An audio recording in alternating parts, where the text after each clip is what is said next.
सोध्छ भन्ने कुरालाई केन्द्रमा राखेर त्यही विषयवस्तुसँग सम्बन्धित भएर सामाजिक अध्ययन तथा जीवनोपयोगी शिक्षाको नयाँ मोडल सेटको सल्युसन लिएर प्रस्तुत भइसकेका छौँ। त्यसैले भिडियोलाई चाहिँ अन्त्यसम्म हेर्नुहोला।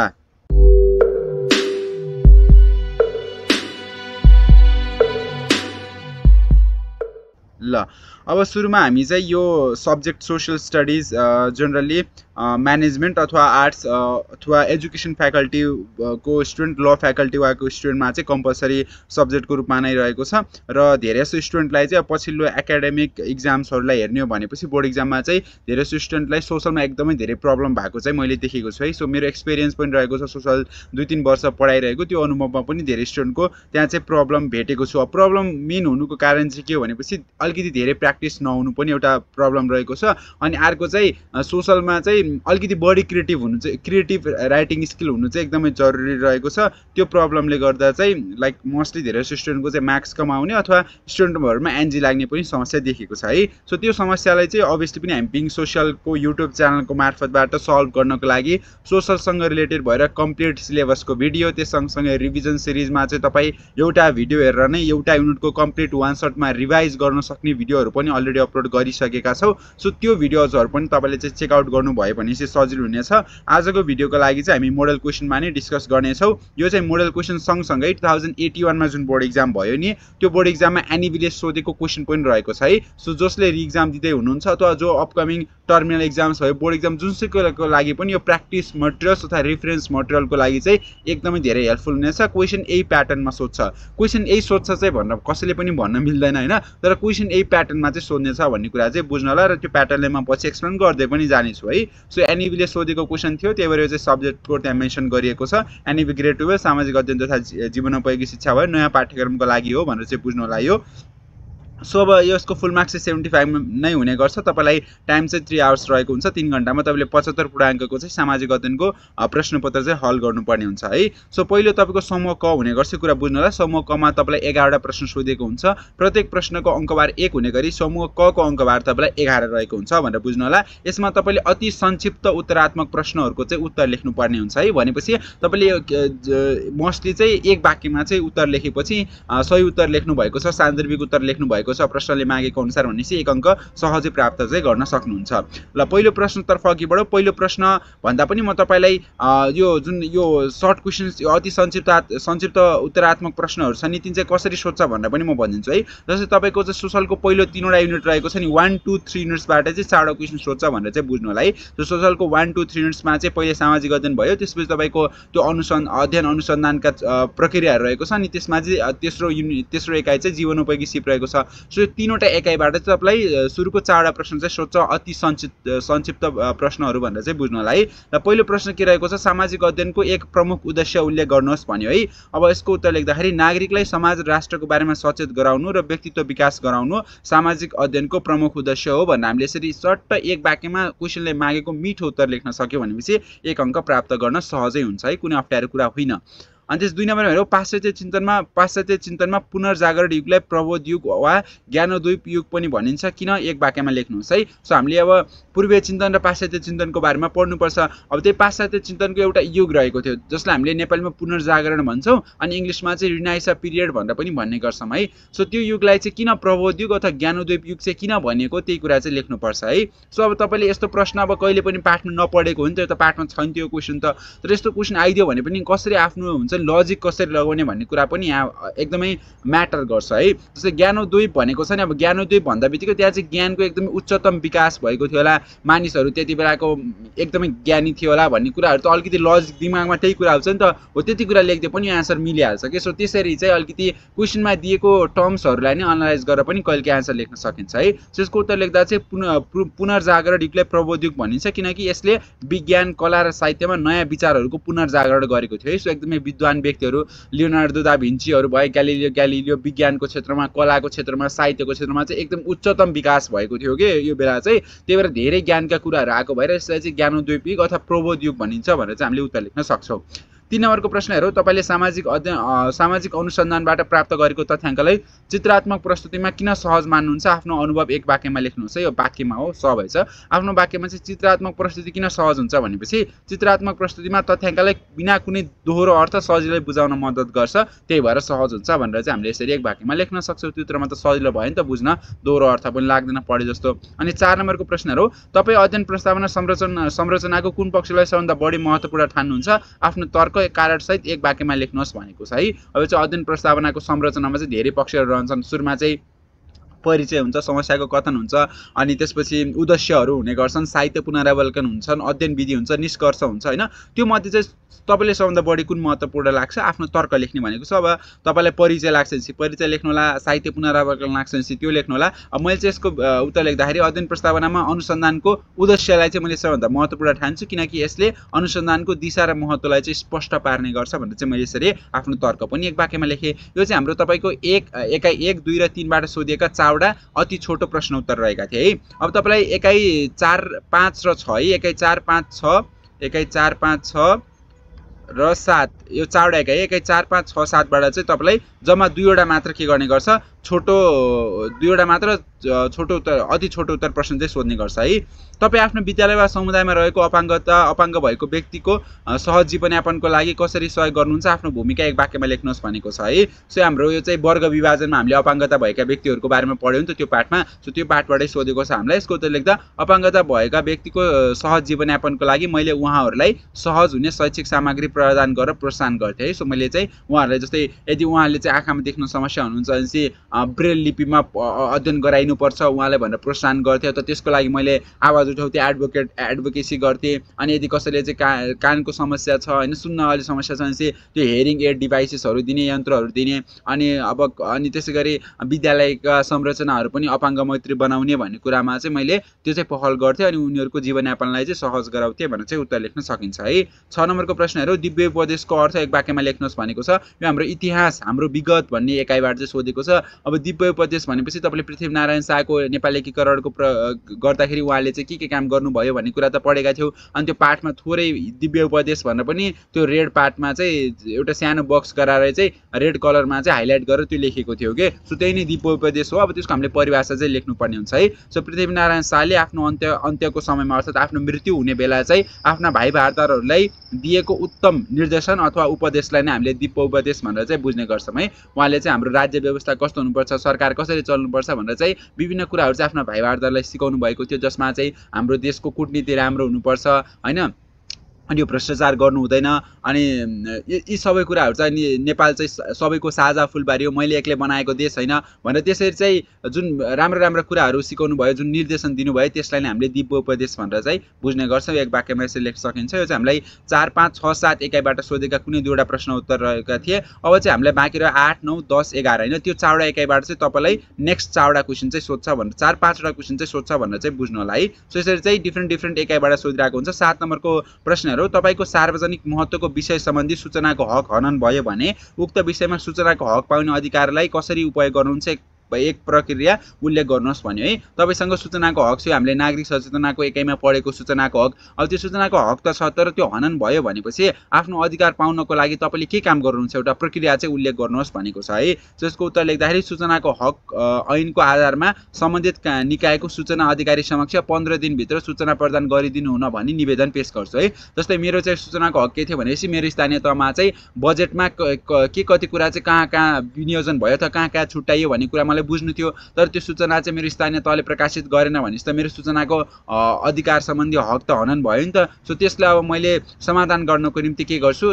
त्यहाँको स्थानीय तहको सूचना अधिकारी समक्ष गएर यो यस्तो यस्तो सूचना चाहिँ मलाई 15 दिनभित्र प्रदान गरिदिनु पर्यो है, छिटोभन्दा छिटो प्रदान गरिदिनु पर्यो भनेर चाहिँ मैले एउटा सूचनाको हक सम्बन्धी निवेदन लेख्छु, जसलाई इङ्ग्लिसमा RTI फाइल गर्ने भनिन्छ, राइट टु इन्फर्मेसन फाइल गर्ने भनिन्छ। त्यो गरेपछि मेरो चाहिँ सूचनाको हक चाहिँ त्यहाँ चाहिँ संरक्षित हुन्छ भनेर चाहिँ हामीले यसरी आफ्नो एउटा प्रक्रिया एक वाक्यमा लेख्न सक्छौँ। 8 नम्बरको प्रश्न हेरौँ, स्वैच्छिक बसाइसराईको अर्थ एक वाक्यमा लेख्नुहोस् भनेको छ। यसको उत्तर लेख्दा स्वैच्छिक बसाइसराई भन्नाले आफ्नो इच्छाले स्थान परिवर्तन गर्नु हो भनेर चाहिँ हामीले उत्तर लेख्न सक्छौँ। 9 नम्बरमा हेरौँ, दिगो विकासको लक्ष्यको एक प्रमुख विशेषता लेख्नुहोस् है। सो दिगो विकासका 17 वटा लक्ष्यहरू रहेका छन्, त्यसमध्ये चाहिँ हाम्रो सबै लक्ष्यहरूले एउटा हुन्छ नि इन्कर्पोरेट अथवा त्यसले अंकित गर्ने चाहिँ एउटा विशेषता लेख्न उसले गरेको छ। यसको हामीले उत्तर लेख्दा दिगो विकासले उपलब्ध स्रोत साधनको सदुपयोग गरी विकासलाई दिगोपन प्रदान गर्ने गर्छ र यो यसको के हो एउटा विशेषता हो भनेर चाहिँ हामीले बुझ्न सक्छौँ। 10 नम्बरको प्रश्न रहेको छ, तपाईको नातेदार वा चिन्जानको कोही व्यक्ति रोजगारीका लागि विदेश जाँदै हुनुहुन्छ हैन, चिनेको व्यक्ति चाहिँ कोही विदेश जाने हुन्छ, उहाँले सुरक्षित आप्रवासन भनेको यहाँ नेपालदेखि विदेशसम्म जाने र विदेश गइसकेपछि जुन जीवनयापन त्यहाँ गरिन्छ नि त्यसले नै आप्रवासन भन्ने गर्छ, इंग्लिशमा इमिग्रेसन भन्छ के। सो त्यो आफ्नो जीवनयापन छ नि विदेशमा, त्यसलाई चाहिँ सुरक्षित गर्नको लागि के गर्नु पर्ला, एक सुझाव चाहिँ एक वाक्यमा लेख्न भनेको छ। हामीले यो सुरक्षित आप्रवासन भन्ने हाम्रो अर्थतन्त्रको एकाइबाट यो प्रश्न सोधेको छ।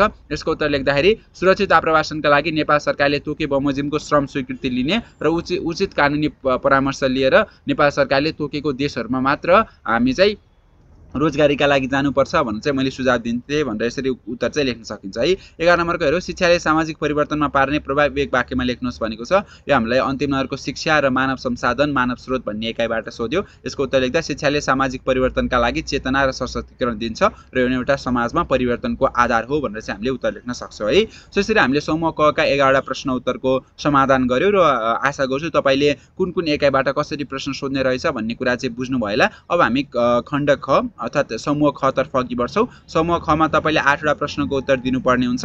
प्रत्येक प्रश्नको अङ्कभार 5 हुने गरी समूह ख को संयुक्त रूपमा चाहिँ जम्माजम्मी अङ्कभार चाहिँ 40 अङ्क हुन्छ भनेर चाहिँ बुझ्नु होला है। यसलाई संक्षिप्त उत्तरात्मक प्रश्न भन्ने गरिन्छ, इंग्लिशमा सर्ट एन्सर क्वेशन भनेर चाहिँ बुझ्नु होला है।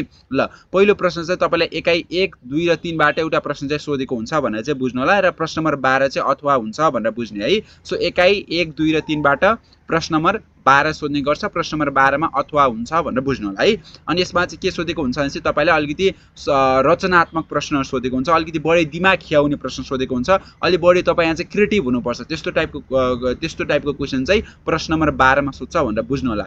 ल प्रश्न हेरौँ, बौद्धिक चोरी न्यूनीकरणका लागि भएका प्रयासहरु शीर्षकमा एक सम्पादकीय नमुना तयार पार्नुहोस् भन्यो है। अब यसमा चाहिँ अलिकति दिमाग खियाउनै पर्यो नि त। तपाईले त बौद्धिक चोरी भनेको के हो, बौद्धिक चोरीबाट के कसरी बच्न सकिन्छ भन्ने कुरा त मेनली त्यही कुरा पढ्नु भएको छ नि त पाठगत विषयवस्तु हेर्दाखेरि त। तर यहाँ प्रश्नले के सोध्यो, प्रयासहरु के कस्ता भएका छन् भन्ने कुरा लेख्न सोध्यो भने यसमा अलिकति तपाई out of the book out of the books भएर सोच्नुपर्ने कुरा भयो नि त। प्रयासहरुको बारेमा पनि यहाँ विश्लेषण गर्नु पर्यो अनि त्यससँग चाहिँ यहाँ क्रिएटिभ पनि हुनुपर्छ। तपाईले सम्पादकीय भन्नाले न्यूजपेपरमा एडिटोरियल लेख्छन् नि, न्यूजपेपरमा तपाईले कुनै आर्टिकल लेखेको एउटा नमुना चाहिँ तयार पार्नुपर्छ है।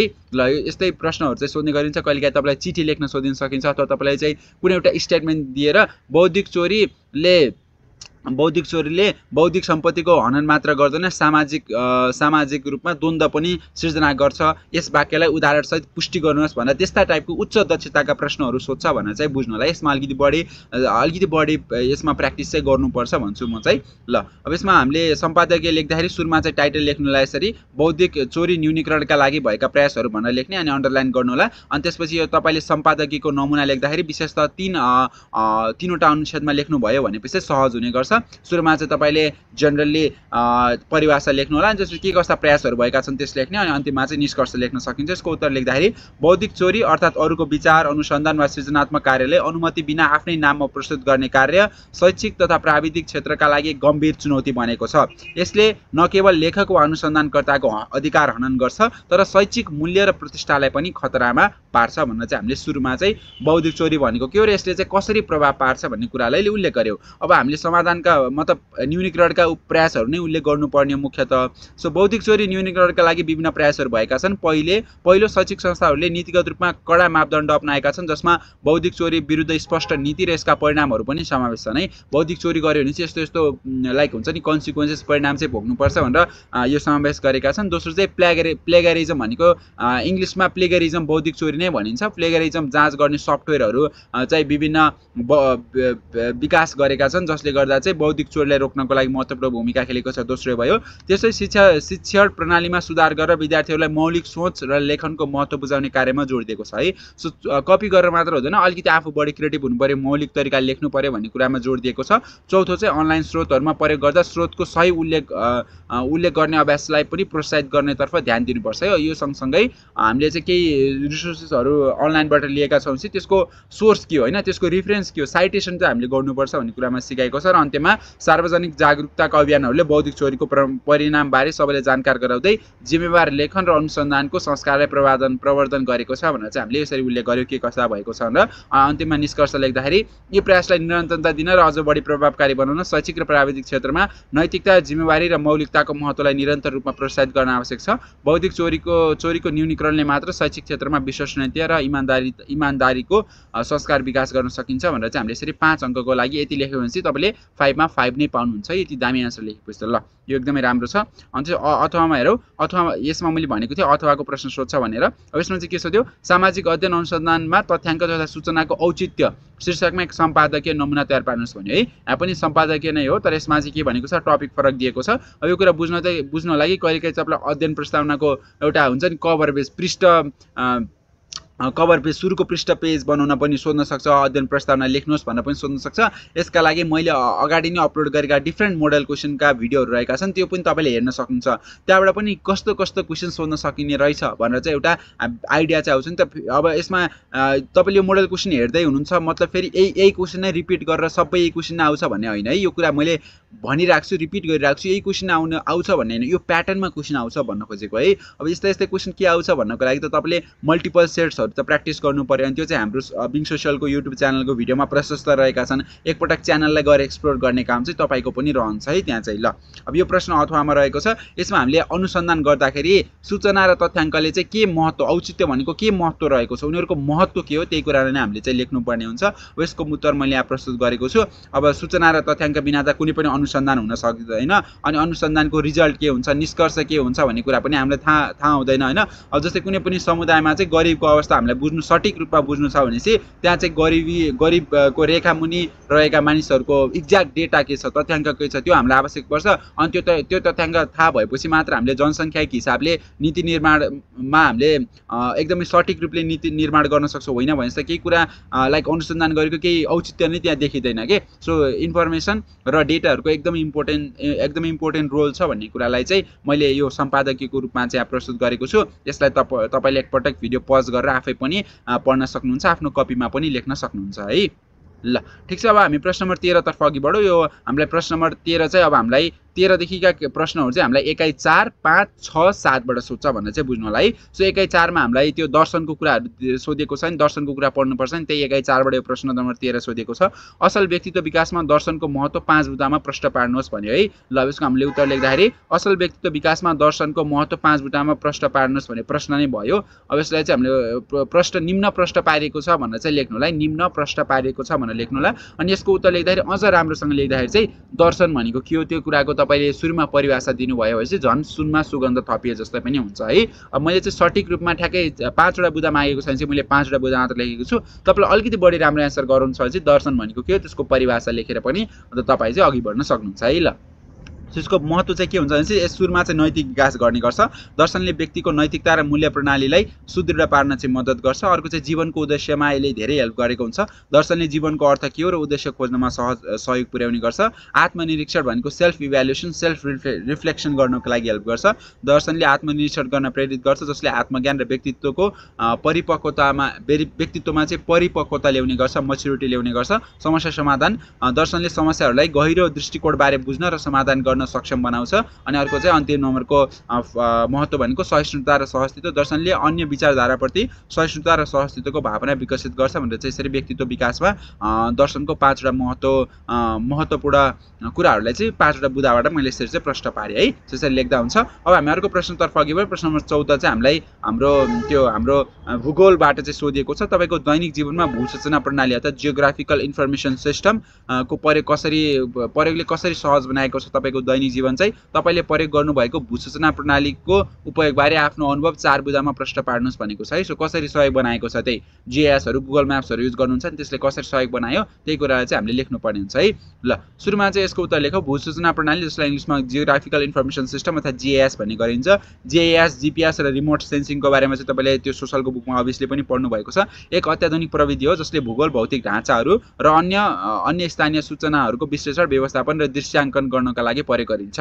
यो प्रणालीले नक्सा निर्माण गर्न स्थानीय तथ्याङ्कको विश्लेषण गर्न र विविध भौगोलिक मुद्दाहरूको अध्ययन गर्नका लागि विशेष योगदान चाहिँ पुर्याउँछ भनेर चाहिँ लेख्यो। अब यसमा हामीलाई 4 वटा बुँदामा चाहिँ आफ्नो अनुभव लेख्न सोधेको छ। सो सुरुमा चाहिँ यसले नेभिगेसन चाहिँ सजिलो बनाएको छ। गुगल म्याप्सको प्रयोग गरेर नयाँ ठाउँमा मार्ग पहिचान गर्न सजिलो बनाएको छ। यो चाहिँ एउटा काम भयो। अर्को चाहिँ समयको बचत भएको छ मेरो लागि। ट्राफिकको जानकारी पाउँदा वैकल्पिक मार्ग छनौट गरेर समय बचत गर्न पनि सहयोग भएको छ। जहाँ चाहिँ धेरै ट्राफिक छ त्यहाँ चाहिँ हेभी ट्राफिक भनेर गुगल म्याप्सले इन्डिकेट गरिरहेको हुन्छ। अनि म अर्को बाटोबाट जान सक्छु। सुरक्षित यात्राको लागि सहयोग गरिरहेको छ। अज्ञात ठाउँमा यात्रा गर्दा सुरक्षित मार्ग पत्ता लगाउन पनि यसले हामीलाई हेल्प गर्छ। अनि ठूलो डेटाबेसमा चाहिँ भूसूचना प्रणालीले विभिन्न स्थानको जानकारी उपलब्ध गराउँछ जसले निर्णय लिनमा पनि सहयोग पुर्याउँछ है। सो हामीसँग लार्ज डेटाबेस भएको बेला चाहिँ जियोग्राफिकल इन्फर्मेसन सिस्टमबाट चाहिँ हामीले एनालाइज गरेर हामीले चाहिँ एक्ज्याक्ट हामीलाई कस्तो डिसिजन चाहिँ त्यहाँ लिनुपर्ने हो भन्ने कुरा हेल्प पनि जीआईएसले गर्छ भनेर चाहिँ हामीले यसरी आफ्नो उत्तर चाहिँ लेख्न सक्छौँ है। ल प्रश्न नम्बर 15 हाम्रो इतिहासबाट सोधेको छ। नेपाल अंग्रेज युद्ध जुन विक्रम सम्वत 1871 देखि 1873 मा भयो। यो चाहिँ हाम्रो इंग्लिशमा एडीमा भन्दाखेरि 1814 देखि 1816 हैन 2 वर्षमा भएको नेपाल एङ्ग्लो वार भन्छौँ। नेपालीमा चाहिँ नेपाल अंग्रेज युद्ध भन्छौँ। त्यसपछि नेपालको सुगौली सन्धि भएको थियो। त्यो चाहिँ नेपालको तत्कालीन राजनीतिक परिस्थितिको उपज हो भनेको चाहिँ उपज भनेको प्रोडक्ट त्यसको हैन उपज भनेको मतलब नेपालको तत्कालीन राजनीतिक परिस्थितिले गर्दा नै नेपाल अंग्रेज युद्ध चाहिँ उब्जिएको हो हैन। त्यो कारण नै त्यही थियो। नेपालको तत्कालीन राजनीतिक अवस्था चाहिँ कारण थियो। अनि त्यसको कन्सिक्वेन्स अथवा परिणाम अथवा उपज भनेको परिणाम चाहिँ के भयो नेपाल अंग्रेज युद्ध भयो। यसको बारेमा चाहिँ हामीले समीक्षा गर्नुपर्ने हुन्छ है। अब समीक्षा गर्दाखेरि यो सेन्टेन्सले भनेको कुरा ठीक हो कि हैन कुन हदसम्म ठीक हो र के कुरा गलत छ भन्ने कुरालाई चाहिँ हामीले विषयगत रूपमा चाहिँ आफ्नो उत्तर लेख्नुपर्ने हुन्छ है। समीक्षा गर्ने भनेपछि त्यही नै हो। अब यसमा चाहिँ म तपाईलाई सर्ट इन्फर्मेसन दिन्छु। यसमा चाहिँ के थियो भने चाहिँ नेपालको तपाईले हिस्ट्रीलाई हेर्नुहुन्छ भने चाहिँ पृथ्वीनारायण शाहले नेपालको युनिफिकेसन अगाडि बढाउनु भएको थियो। नेपालको युनिफिकेसन बढ्दै जाँदा चाहिँ उहाँको डेथ भइसकेपछि प्रताप सिंह शाह उहाँको छोरा हुनुहुन्थ्यो। अनि त्यसपछि बहादुर शाहहरु उहाँको छोरा हुनुहुन्थ्यो। प्रताप सिंह शाहको चाहिँ मृत्यु भइसकेपछि बहादुर शाह कान्छो छोराले चाहिँ नेपाल एकीकरणको प्रक्रियालाई अगाडिसम्म बढाउनु भएको थियो। अनि त्यतिबेला चाहिँ नेपाल एकदमै विशाल राष्ट्रको रूपमा स्थापित भइसकेको थियो। अनि त्यसपछि बहादुर शाहपछि रणबहादुर शाह चाहिँ नेपालको राजा हुनुभएको थियो। अनि त्यसपछि चाहिँ उहाँका छोरा गृहवाना युद्ध वीर विक्रम शाह चाहिँ त्यतिबेला राजा हुनुहुन्थ्यो। जतिबेला चाहिँ नेपालको नेपाल र अंग्रेज युद्ध चाहिँ भएको थियो। अनि अंग्रेजहरु चाहिँ नेपालमा कसरी आए भनेपछि त्यो समयमा चाहिँ जनरली इन्डियामा चाहिँ ब्रिटिश ईस्ट इन्डिया कम्पनीले रुल गरिरहेको थियो। अनि त्यही रुल गरिरहेको बेला चाहिँ नेपालको एकीकरण अगाडि बढिरहेको हो हैन। अनि नेपालको एकीकरण यसरी बढ्यो भने त हो इन्डियाको स्टेटलाई पनि नेपालमा गाभ छ यिनीहरुले त भनेर ब्रिटिशहरु डराए। पहिलो कुरा चाहिँ डराएका थिए। अनि दोस्रो कुरा चाहिँ के भन्छ नेपालको क्लाइमेट ब्रिटेनको क्लाइमेटसँग एकदमै के थियो भनेपछि मिल्दोजुल्दो थियो के चिसो थियो। त्यही भएर उनीहरुले चाहिँ नेपालमा अट्याक गरेर नेपालमा पनि शासन गर्न चाहन्थे के। सो यो दुईटा कारणले गर्दा चाहिँ ब्रिटिशले अट्याक गर्न खोजेको थियो नेपालमा। अनि त्यतिबेला चाहिँ अब यो युद्ध हुनुको कारण चाहिँ अर्को चाहिँ नेपालको राजनीतिक परिस्थिति पनि रहेको थियो के। नेपालको राजनीतिक परिस्थिति किन त्यो कारण बन्यो भनेपछि पहिले पृथ्वीनारायण शाहको त्यतिबेलाको नेपालको राजनीतिक अवस्था हेर्नुहुन्छ भने चाहिँ एकदमै धेरै राम्रो थियो के एकदमै स्ट्रङ रहेको थियो। तर गृहवाना युद्ध वीर विक्रम शाहको पालामा आइसक्दाखेरि त्यो हुन्छ नि लाइक दरबारभित्र नै विभिन्न गुटहरू बनिसकेका थिए के। अनि विभिन्न गुटहरू बनिसकेपछि देशभित्र एकता भएन भनेपछि कोही चाहिँ ब्रिटिससँग मिल्न गयो कोही चाहिँ भित्र नै षड्यन्त्रहरू गर्न थाले के। अनि त्यसले गर्दा राजनीतिक एकता नै भएन पुरै राजनीतिक अस्थिरता भयो भनेपछि देश युद्धतर्फ जानु शाश्वत कुरा नै रहेको छ। सो त्यसले चाहिँ नेपालमा अंग्रेज युद्ध भएको हो भन्ने कुरालाई चाहिँ हामीले समीक्षा चाहिँ गर्छौँ है। सो यसको उत्तर हेरौँ। नेपाल अंग्रेज युद्ध विक्रम सम्वत 1871 1873 सम्म भएको नेपालको तत्कालीन राजनीतिक परिस्थितिको प्रत्यक्ष परिणाम है। उपज भनेको परिणाम रिजल्ट हो भनेर बुझ्न सकिन्छ। यो समय नेपालको राजनीतिक अस्थिर थियो। आन्तरिक कलह बढेको थियो। बाह्य शक्तिहरूको चासोबाट चाहिँ प्रभावित थियो है। सो नेपालको राजनीतिक अवस्था चाहिँ यस्तो थियो। राजा गृहवाना युद्ध वीर विक्रम शाह असक्षम राजाका रूपमा रहेका थिए। अनि भीमसेन थापाको त्यतिबेला उदय भएको थियो। भाइ बहादुर पाण्डे र बस्नेतहरु बीच चाहिँ बढ्दो टकरावले राजनीतिक परिस्थिति एकदमै नाजुक बनेको थियो। सो मेनली यो तीनटा कुरा नै राजनीतिक त्यतिबेलाको परिस्थितिलाई चाहिँ जनाएको छ जसले एकदमै स्थिर छ नाजुक छ भन्ने कुरालाई पनि संकेत गरिरहेको छ है। नेपालले विभिन्न भारतीय राज्यहरूलाई आफ्नो अधीनमा लिने प्रयास गर्दा ब्रिटिस इस्ट इन्डिया कम्पनीसँग टकराव अपरिहार्य भयो। यसबाहेक नेपालको आन्तरिक राजनीतिक अस्थिरताले पनि ब्रिटिसलाई आक्रमण गर्नको लागि अवसर प्रदान गरेको थियो। मेनली त्यही नै हो नेपालको आन्तरिक अवस्था। विभिन्न गुट बीचको सत्ता सङ्घर्षले राष्ट्रलाई कमजोर पारेको थियो, जसको फाइदा ब्रिटिसले उठायो। नेपालको शाही दरबारमा शक्ति सङ्घर्ष चलिरहेको थियो, जसले गर्दा देशको एकता कमजोर भएको थियो। यो राजनीतिक अस्थिरता र ब्रिटिस इस्ट इन्डिया कम्पनीको दक्षिण एसियामा प्रभाव विस्तार गर्ने महत्त्वाकांक्षाले नेपाल अङ्ग्रेज युद्धलाई अपरिहार्य बनायो अथवा इनएभिटेबल बनायो, भइ नै हाल्यो भनेर चाहिँ हामीले यसरी उत्तर लेख्न सक्छौँ। अनि निष्कर्षमा लेख्दाखेरि अन्ततः यो युद्ध नेपालको तत्कालीन राजनीतिक अस्थिरता, आन्तरिक कलह र ब्रिटिस इस्ट इन्डिया कम्पनीको दक्षिण एसियामा प्रभाव विस्तार गर्ने रणनीतिक योजनाको प्रत्यक्ष उपज थियो। युद्धको परिणामस्वरूप नेपालले सुगौली सन्धि गर्नु पर्यो, जसले देशको भूभागमा गम्भीर कटौती गर्यो र नेपाललाई ब्रिटिसको अधीनमा रहन बाध्य बनायो भनेर चाहिँ यसरी हामीले लेख्न सक्छौँ है। ब्रिटिसको अधीनमा चाहिँ प्रत्यक्ष रूपमा रहेन नेपाल होइन, स्वतन्त्र भयो भन्ने चाहिँ हामीलाई थाहा छ। तर त्यसपछि चाहिँ कुनै हदसम्म चाहिँ ब्रिटिसको इन्फ्लुएन्स चाहिँ देखिन थालेको थियो नेपालको राजनीतिक अवस्थामा भनेर चाहिँ हामीले निष्कर्ष पनि लेख्न सक्छौँ है। ल अब हामी अर्को प्रश्नतर्फ अघि बढौँ। प्रश्न नम्बर 16 रहेको छ, नेपाली समाजमा वर्ग विभाजनका 5 प्रभावहरू उल्लेख गर्नुहोस् है। सो नेपाली समाजले हेर्नुहुन्छ भने चाहिँ विभिन्न आधारमा चाहिँ वर्गहरू विभाजन भइएको छ। अब सामाजिक आर्थिक रूपमा हेर्नुहुन्छ भने चाहिँ लोवर मिडल क्लास अनि त्यसपछि हायर क्लास भनेर चाहिँ त्यसरी डिफ्रेन्ट हाम्रो क्लासहरू छुट्याएको छ। अनि जातीय आधारमा पनि ब्राह्मण, क्षेत्री, वैश्य, शूद्र भनेर 4वटा वर्ग छुट्याइएको छ। अनि राजनीतिक आधारमा पनि विभिन्न वर्गहरू छन् होइन। त्यो त्यसरी डिफ्रेन्ट ग्रुपहरू डिभाइड गर्दा चाहिँ त्यसले नेपालको समाजमा चाहिँ के कस्तो प्रभाव पार्यो त्यही कुरा चाहिँ हामीले लेख्नुपर्ने हुन्छ है। र यसको उत्तर लेख्दाखेरि समाजमा वर्ग विभाजन भनेको आर्थिक, सामाजिक वा राजनीतिक रूपमा मानिसहरूलाई विभिन्न समूहहरूमा विभाजन गर्ने प्रक्रिया हो, जहाँ व्यक्तिहरूको पहुँच, अवसर र स्रोतहरूमा असमानता चाहिँ हुने गर्छ है। जहाँ डिभिजन हुन्छ त्यहाँ डिभिजन भइसकेपछि मान्छेहरूले जुन आफ्नो एक्सेस पाउँछन्, जुन अपर्च्युनिटिजहरू पाउँछन्, त्यसमा पनि इनइक्वालिटी आइ नै हाल्छ। जो अप्पर क्लासको सो कल्ड अप्पर क्लास भनिन्छ उनीहरूलाई बढी एक्सेस हुने भयो, बढी अपर्च्युनिटी हुने भयो, अनि तल्लो सो कल्ड लोवर क्लासलाई चाहिँ हुँदैन है। सो वर्ग विभाजनको एकदमै नकारात्मक परिणाम नै यही रहन्छ। वर्ग विभाजनले समाजमा धनी र गरिब, उच्च र निम्न, शासक र शासित जस्ता विभिन्न समूहहरू बीचको भिन्नता उत्पन्न गराउँछ, जसले गर्दा व्यक्तिहरूको जीवनस्तर र अवसरमा फरक पर्ने गर्दछ भनेर चाहिँ हामीले यसरी पृष्ठभूमि उल्लेख गर्यो। अब हामीले सिधा बुदागत रूपमा चाहिँ हामीले 5 प्रभाव लेख्न सकिन्छ। अनि मैले के इन्करेज गर्छु भने चाहिँ सोसलको एन्सरहरू जहाँ समीक्षा गर्नुहोस्, व्याख्या गर्नुहोस् भनेको बाहेक अरू कुरामा चाहिँ तपाईँले अथवा चिठी लेख्नुहोस्, सम्पादकीय लेख्नुहोस् भनेको बाहेक अरू कुरामा चाहिँ तपाईँले मस्टली पोइन्टमा नै एन्सर लेख्नुभयो भने चाहिँ चेक गर्ने मान्छेलाई पनि एकदमै सजिलो, तपाईँलाई पनि मैले 5वटा पोइन्ट राम्रो लेखेको छु भने चाहिँ यो क्वेसनको लागि यति त इनफ भयो भन्ने कुरा पनि बुझ्न सकिन्छ क्या। मेरो एक्सपिरियन्स के हुन्छ चाहिँ मैले प्याराग्राफ लेख्थेँ, प्याराग्राफले चाहिँ कति लेखेपछि इनफ हुने भन्ने कुरा नै आइडिया हुन्थेन क्या। अनि पोइन्ट्स लेखेपछि यहाँ 5वटा पोइन्ट्स भयो, सफिसियन्ट छ भन्ने कुरा हुन्छ। नेक्स्ट क्वेसनमा अगाडि बढिन्छ नि त। सो त्यो माइन्डसेटले म चाहिँ अघि बढ्थेँ है। ल आर्थिक असमानता चाहिँ ल्याएको छ। वर्ग विभाजनले आर्थिक स्रोतहरूको असमान वितरणलाई बढावा दिएको छ। शैक्षिक अवसरमा भिन्नता आएको छ। वर्ग विभाजनले शिक्षाको पहुँचमा असमानतालाई प्रोत्साहन दिएको छ। सामाजिक विभाजनले समाजमा उच्च र निम्न वर्ग बीचको सामाजिक दूरीलाई बढाएको छ। राजनीतिक पहुँचमा पनि भिन्नता भएको छ। विभाजनले केही वर्गलाई राजनीतिक पहुँचमा अगाडि बढाएको छ, जो सत्ता पैसावाला छन् उनीहरू अगाडि छन्, अन्य चाहिँ वर्गलाई पछाडि पारेको छ। स्वास्थ्य सेवामा पनि असमानता छ। उच्च वर्गले राम्रो स्वास्थ्य पाउँदा निम्न वर्गले न्यूनतम स्वास्थ्य सेवा मात्र पाएका छन् भनेर चाहिँ हामीले प्रभावहरू उल्लेख गर्यौँ है। ल अब हामी प्रश्न नम्बर 17 तर्फ अघि बढौँ। नेपालको संविधान बमोजिम सङ्घ, प्रदेश र स्थानीय तहका 10 साझा अधिकारको सूची तयार पार्नुहोस् भनेको छ है। अब जेनरली यो चाहिँ तपाईँले नागरिक सचेतना भन्ने पार्टको नागरिक सचेतना भन्ने एकाइको दोस्रो पार्टमा चाहिँ सङ्घ, प्रदेश र स्थानीय सरकारहरूको के कस्ता काम, कर्तव्य, अधिकार हुन्छन् त्यही पढ्नुपर्ने हुन्छ। अब नेपालको अनुसूची 5 मा हेर्नुहुन्छ भनेपछि अनुसूची 5 मा सङ्घले गर्न सक्ने एकल अधिकार राखिएको छ। अनुसूची 6 मा चाहिँ प्रदेशले गर्न सक्ने एकल अधिकार, अनि 7 मा चाहिँ प्रदेश र सङ्घ मिलेर गर्न सक्ने साझा अधिकार, अनि 8 मा चाहिँ स्थानीय तहको एकल अधिकार, अनि 9 मा चाहिँ सङ्घ, प्रदेश र स्थानीय तहको साझा अधिकार भनेर चाहिँ त्यसरी विभिन्न अनुसूचीमा चाहिँ राखेको छ है। त हामीलाई तीनवटैको सोध्यो भनेपछि अनुसूची 9 मा छ भनेर बुझ्ने। त्यसमा क्लियरली मेन्सन गरेको छ, लिस्ट राखेको छ। त्यो लिस्टमा चाहिँ 10 वटा चाहिँ हामीले लेख्नु पर्यो है। नेपालको संविधानको अनुसूची 9 मा सङ्घ, प्रदेश र स्थानीय तहका 10 साझा अधिकारको सूची प्रस्तुत गरेको छ, जो निम्न छन् भनेर चाहिँ लेख्ने। पहिलो अधिकार चाहिँ सहकारी भयो। सहकारीमा 3टै सरकारले काम गर्नुपर्छ। शिक्षा, खेलकुद र पत्र पत्रिका, स्वास्थ्य भयो, कृषि भयो, विद्युत, खानेपानी, सिँचाइ जस्ता सेवाहरू, सेवा शुल्क, दस्तुर, दण्ड, जरिवाना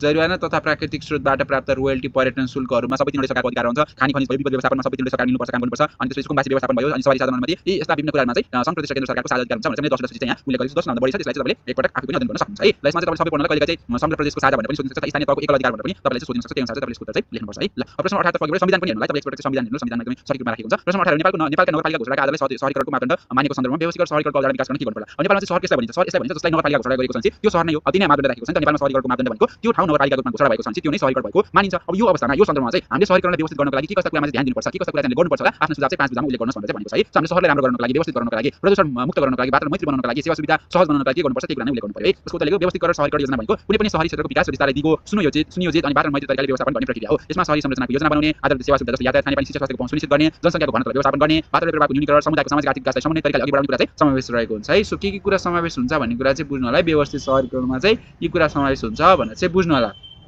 अनि अब यसलाई चाहिँ हामीले व्यवस्थित गर्नको लागि के गर्नुपर्छ सुरुमा चाहिँ ठोस सहरी योजना चाहिँ निर्माण गर्नु पर्यो है। सहर बनाउँदाखेरि कस्तो सहर बनाउन खोजेको हामीले गन्जामिन्छ जहाँ पनि घर छ केही पनि लाइक हुन्छ नि खाली ठाउँ केही छैन सबै अतिक्रमण गरेको त्यस्तो सहर बनाउन खोजेको के एकदमै सुन्दर हैन लाइक ग्रिनरी भएको राम्रो सहर बनाउन खोजेको त्यसको चाहिँ हामीले सुरुमा नै ठोस सहरी योजना चाहिँ निर्माण गर्नुपर्छ। व्यवस्थित सहरीकरणका लागि ठोस योजना तयार पार्नुपर्छ। सार्वजनिक सेवाको विस्तार सहरी क्षेत्रमा शिक्षा स्वास्थ्य र यातायात जस्ता सार्वजनिक सेवाको पहुँच गर्नुपर्छ। पर्यावरणीय मापदण्ड एकदमै धेरै ख्याल चाहिँ गर्नुपर्छ। अब देश नेपालको सबैभन्दा ठुलो काठमाडौँ भ्यालीलाई हेर्नुहुन्छ चाहिँ अब सहरीकरणको त एकदमै उच्चतम रूपमा रहेको छ तर व्यवस्थित सहरीकरण छैन के पोल्युसन कति धेरै छैन। कलङ्कीदेखि तपाईँ त्यो महाराजगञ्ज हुँदै महाराजगञ्ज सानी त्यो चक्रपथमा जानु त्यो लाइक रिङ रोडमा जानु चाहिँ त्यहाँको पोल्युसन त्यहाँको धुलो खाएर तपाईँ त्यहाँ फेरि जान्छु भन्ने आँट हुँदैन के। सो सहरीकरण हुँदा पनि पर्यावरणीय क्षेत्रलाई त्यहाँ व्यवस्थापन गरिएको छैन त्यो कुरा चाहिँ हामीले हेर्नुपर्छ। सहरीकरणमा पर्यावरणीय मापदण्डलाई चाहिँ ध्यानमा राखेर विकास गर्नुपर्छ। आवासको व्यवस्था भनेको त्यही आवासको व्यवस्था नेपालको त्यो काठमाडौँमा पनि हेर्नुहुन्छ थापाथालको सुकुम्बासी भयो अनि अरू जस्तै बागमती भयो अनि त्यसपछि अरू विष्णुमती नदीको बिचमा भएका जनरली जो सुकुम्बासी बस्तीहरू छन् तिनीहरूको चाहिँ आवास एकदमै व्यवस्थित छैन के। अब नदीको बिचमा रहेको छ अब बटागुरा बारी चाहिँ सबै त्यो डुबानमा पनि विस्तारित हुने समस्या रहेको छ। त्यो पनि एउटा समस्यालाई समाधान गर्नको लागि आवास कुन ठाउँमा कस्तो घर बनाउने भन्ने कुरा पनि व्यवस्थापन गर्नुपर्छ। अनि सरकारी योजना सरकार र निजी क्षेत्र चाहिँ सरकारी योजनामा आधारित भएर विकास गर्नुपर्छ भनेर हामीले लेख्न सक्छौँ। ल प्रश्न नम्बर 19 तर्फ हेरौँ। यो प्रश्न नम्बर 19 चाहिँ हाम्रो समूह ख 3 नम्बरको प्रश्न हुन्छ भनेर बुझ्नु होला। यो प्रश्नमा पनि अथवा हुन्छ भनेर चाहिँ बुझ्ने है। सो दुईटै चाहिँ के हुन् हाम्रो